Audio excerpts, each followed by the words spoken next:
Good afternoon, ladies and gentlemen, and welcome to the Connecticut Valley School of Music podcast studios. And with me is an old friend, longtime friend, Mr. John Dillon, who is actually on a ticket to be reelected for the Board of Selectmen. So how you doing, John? Good, Dave. How are you? Fantastic. You know, I think we were just talking with Andrea, and I think sorry about that, Andrea. I keep going.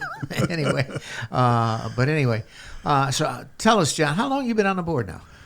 I've been on 2 terms. This is my 2nd term. Okay. And I came to the board from the Board of Assessment Appeals as the chairman there. Okay. And then many years ago, I was on the Wetlands Commission as well. Okay. Well, you know, I can only say I've been on the Water and Sewer Commission. That's all. You've got a lot more experience than I have. It's funny coming in here, you know, we've been friends forever. Good God, your band played at our wedding more, and it'll be our anniversary's 40th coming up. Oh my gosh! But you know, I'm just thinking. My mother was 36 years as the town clerk. Yep. And I think I might have got to know you when your dad, John Kosminski, yep, and my mother were running on the Democratic ticket together 50 years ago. Yep. Yeah, my dad was second selectman. In fact, he was on the board when back in the day there were only a 3-man board of selectmen. It was Johnny Anderson first selectman, my dad is second selectman, and Ernie Larson was third selectman. Exactly. So back then, you know, I don't know whether the things were simpler or more complicated, but now we have a 7-man board and so forth. So, but that's great. So, you know, I think the town of Portland, I think we have a lot going on, you know, between, what we have in potential economic growth in the town and so forth. So, what are your visions as far as that goes going forward? Well, anybody that asks, I say I'm 4th generation. My sister always corrects me and say we're 6th because my great-grandfather came over here, but he married someone who'd been here 2 generations before. Okay. But you know, my great-grandfather came over here to work in the quarries, and as many people may know, my father was like the unofficial town quarry historian before he passed away. Absolutely. And so Portland's history is very important to me, and I think it's so great that the quarries have become recognized and they are a draw to this town. And I think an awful lot of what we're doing right now on the riverfront, the spa, our park on the riverfront, sure, the properties that we cleaned up or hope to continue cleaning up, yep, along with Brainerd Place and other things. We have a huge opportunity right now. We're on the cusp of something good, and I really believe that, you know, with some strategic development, the riverfront and Brainerd Place can help develop all of our downtown and out Marlborough Street and Route 66. Sure, exactly. Well, as you know, the town of Portland has the longest riverfront footage in the state. We have over 15 miles of riverfront. And always had very limited access to that. Exactly. But, you know, that's changing. We have a new, initiative now for the kayak and boat launch down in Tomaso's property. So Lou Pear and Rick Shar have been instrumental in championing that effort and moving that along as far as that goes. But, you know, I think you're absolutely right. You know, you get to the point where, things are happening and we're moving ahead, which is a good thing. Well, you talked about the riverfront, and you know, my wife Maura and I, we both love to kayak. We've been doing it for years, and I'm excited about that. But you know, we talk about one of the things that we're supporting on this ticket is riverfront development. Sure. But you know that's not just the kayak launch. I mean, people have to understand that the riverfront area that we have town is partially cleaned, those brownfield properties. Yes. And the others that we hope to get cleaned up and develop. They are all sitting right on a deep water port. Absolutely. I mean, that's where all the tankers and even before that, the quarry boats came up and loaded. And you know that in itself is something that a lot of river towns would give their right arm for. To have the place where boats can pull up, where ferries can pull up. We have that ability as part of this development. And it definitely can be a destination. Right. Well, I can remember your dad, you know, as you say, he was the quarry historian, and I can remember him sitting down on the WPA wall with a crowd of people around him, and him just expounding on the history that goes behind the quarry, you know. And, you know, years ago, I know my dad being a selectman, anytime people visited us from out of town, my dad, even though it was at the time it was just a hole in the ground, we had no brownstone, but my dad would bring these people down here and tell them about the quarry and the history that went on there. It's my father would really, he was passionate about it, but when you stop and think that stone is all over the United States, it's in England, sure, it's in San Francisco, it's all over the world basically. Oh yeah. And what I always tell people, which they don't realize, is when you go to listen to a concert at the park, you are basically standing on the rubble. Yes. The old unusable stone that just got piled there. The spoils. Yeah, exactly. Well, the Soldiers and Sailors Arch in Hartford, that's all is from here. Portland Brownstone Arch. Yeah. So, no, I think we took a walk a few weeks ago. A couple of members of the Board of Selectmen and First Selectman Pelton and some businesses. We walked around to look at the development possibilities on Main Street. Yep. And we went down by the riverfront. And it was said that Middletown is really reaching towards the riverfront and trying to develop the riverfront. And I said, we have everything they have, but they don't have the quarry.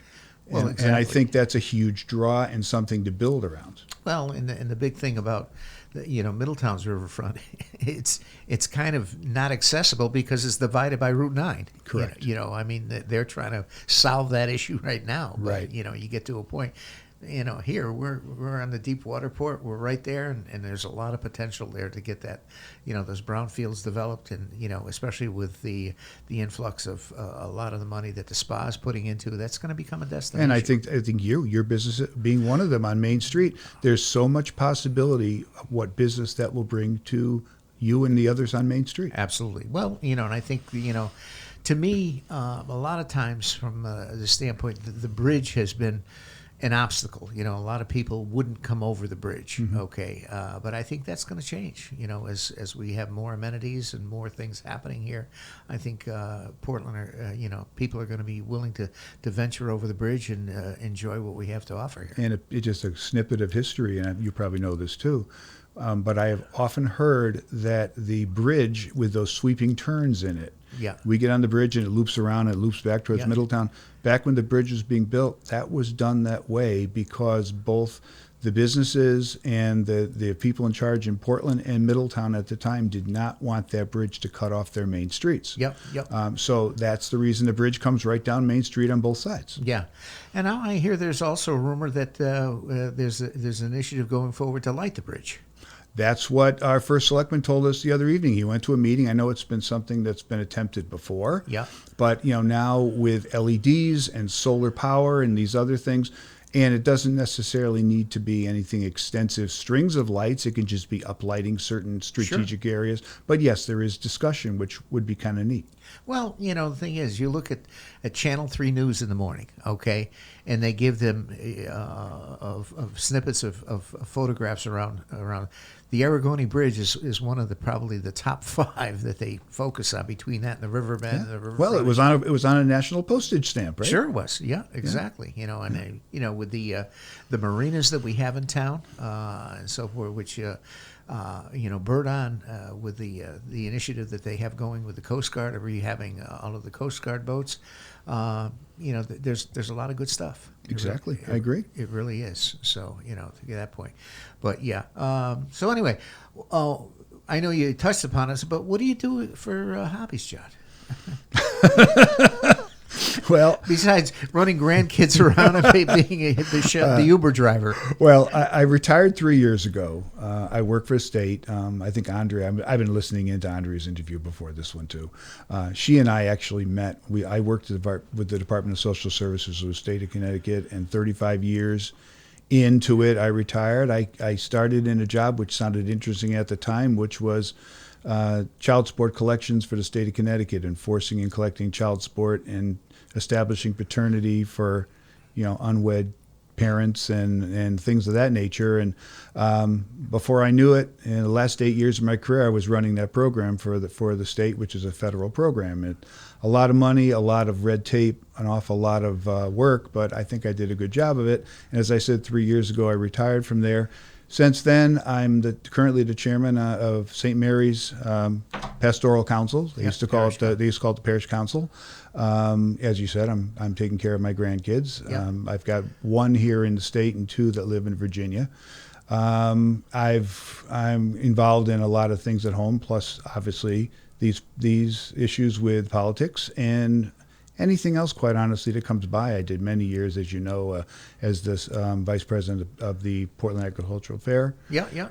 So, Portland is just important to me. That's the way my parents brought me up, and I just feel that I want to give back to the town that gave so much to me. Well, it's like anything else with, a small town. It takes a village, and we're all part of the village, as far as we do what we can, and everybody has their strengths and their that they can contribute, and that's what it makes it all happen. Exactly. As far as that goes, sure. Anyway, well, that's great, John. It's going to be an honor to hopefully become elected, and serve on the board with you. I know with Jim Tripp and so forth, that we've got a lot of great people that are invested and with a lot of knowledge and so forth. And Can I just put in my 2 quick cents? I think it's an honor to be on the ticket with you. You bring a lot to this ticket. You have a lot of experience with the town, with the water and the well we're working on. The experience you bring to it is priceless. Your business experience, and the same goes for Jim and Andrea. I'm proud to be working with the three of you, and my hope is that we can all get on together and continue working together. Well, like I say, it was one of those things when I started working for the town. I retired after 50 years with the town. I started out in the water department years ago, so I came up, through the ranks. I was, digging ditches, laying holes, laying water pipe, machine operator. Later on, I became, conservation specialist. I became and the IT guy, and then became the IT director. So it was I've been there and done that. So, right. But again, it takes a village, and I was fortunate enough to work with a lot of great people, within the town through the years. Your mom being one of them, and just a fun fact. And I told you this podcast desk that we're sitting at right now. It was actually your mom's desk. Okay, when they retired it from the town hall. So there's a lot of history here. And I will tell you one thing I learned from my mother growing up. She was first elected when I was still in Portland High School.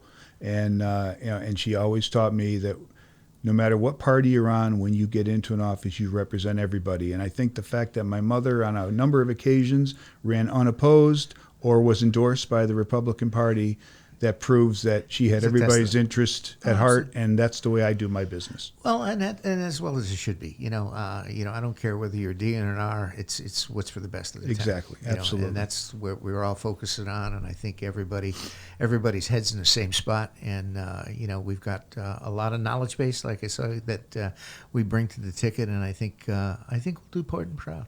Mm-hmm. For sure. Absolutely. All right. Ladies and gentlemen, Mr. John Dillon's in the house, our member of our Board of Selectmen and a longtime friend and of mine.